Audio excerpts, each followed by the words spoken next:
All right, let's talk about a country that's so massive you could fit all of Western Europe inside it. And yet, most of us probably have a pretty fuzzy picture of what it's actually like. Today, we are diving deep into Kazakhstan, a place where ancient nomadic culture crashes right into sci-fi cityscapes. We're going to uncover what makes this destination so surprising.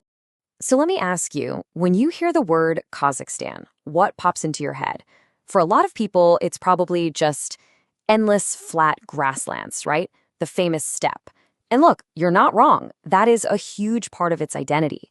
But it is nowhere near the full picture. Because I bet you're not picturing this. This is the Mangystau region, and it is one of Kazakhstan's best-kept secrets.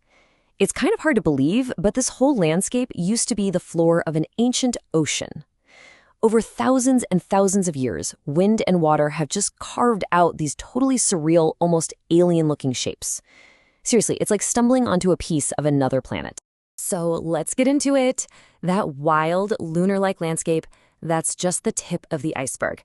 Kazakhstan is a land that is just full of surprises, starting with its incredibly dramatic and, extreme nature. Just take a look at this. Because it's so far from any ocean, Kazakhstan has what you'd call a fiercely continental climate. So in the summer, we're talking scorching hot with temperatures soaring over 40 degrees Celsius. That's over 100 Fahrenheit. But then, come winter, the whole place transforms, and the temperature can plummet to a truly bone-chilling -20. This is definitely not a place you can just show up to any time of year. Timing your visit is absolutely crucial. Okay, so knowing about those wild temperature swings is step one. Now let's get into the nitty-gritty of how you actually plan an adventure here. Because trust me, navigating a country this unique requires a few insider tips. To dodge those weather extremes, your best bet is what they call the shoulder seasons. So think spring around April and May, or fall in September and October. And you gotta know, this is a place that really rewards the adventurous soul. So patience and flexibility, they're gonna be your best friends. Now, here's a pro tip. Before you go, download the app 2GIS. All the locals use it, and it's often way more accurate than Google Maps there. Oh, and one more thing. While you can use your card in the big cities, make sure you have some local cash, the tenge on you, especially if you plan on heading out into the countryside. And speaking of modern Kazakhstan, how cool is this? They've recently launched a neo-nomad visa, which is just such a clever nod to their history, right? It's specifically for remote workers, digital nomads, who want to live there for up to a year while working for a company that isn't based in Kazakhstan. It's a really clear sign that the country isn't just looking to its past, it's actively trying to become a hub for the future of work. But to really, truly feel the soul of this country, you have to experience its scale. And there is absolutely no better way to do that than by hopping on a train and riding the Steppe Express.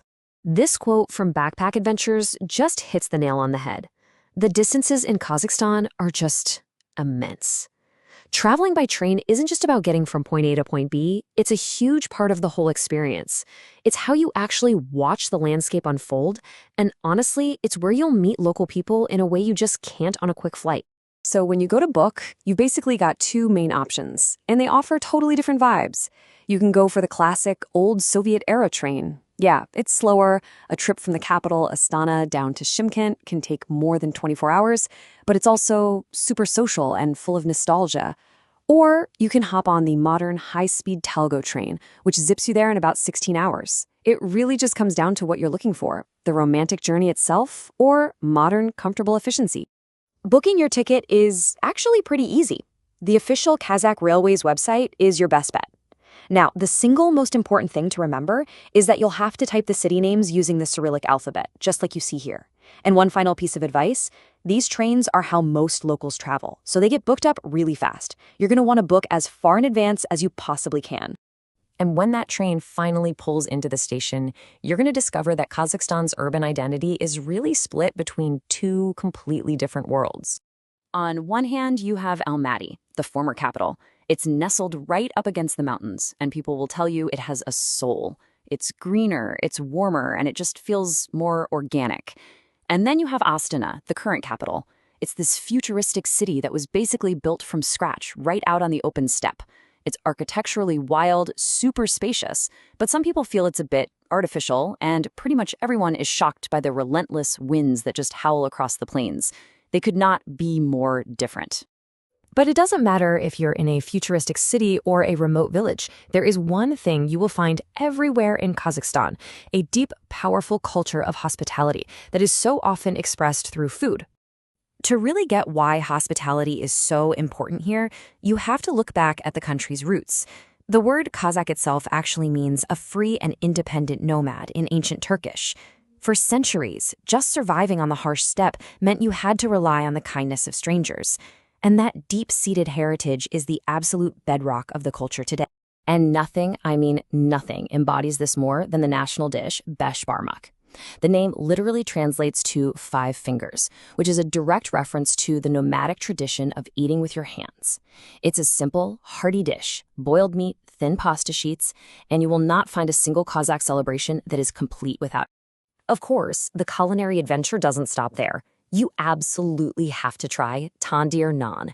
It's this incredible bread that's baked in a clay oven, which gives it this smoky, crispy crust. Then there's kurdak, an ancient, super hearty dish of roasted meat and potatoes. And for dessert, keep an eye out for chak chak. It's a sweet, honey-drenched pastry that is often the very first thing offered to a guest as a sign of welcome. And if you are lucky enough to get invited into a Kazakh home, you'll start to notice some really beautiful customs. So, for example, watch your host when they pour you tea. They'll only fill your cup up about halfway. Now, it might seem a little strange, but it's actually this wonderfully warm gesture. It means they want you to stay longer, so they have a reason to keep coming back to serve you. Also, leaving a tiny bit of food on your plate isn't rude at all. It's actually the polite way to signal that you're full and you've been well fed. It's in these little details that you really get a window into the soul of the country. So from the ancient nomads of the vast steppe to the new digital nomads in its futuristic cities, Kazakhstan is just a land of stunning, incredible contrasts.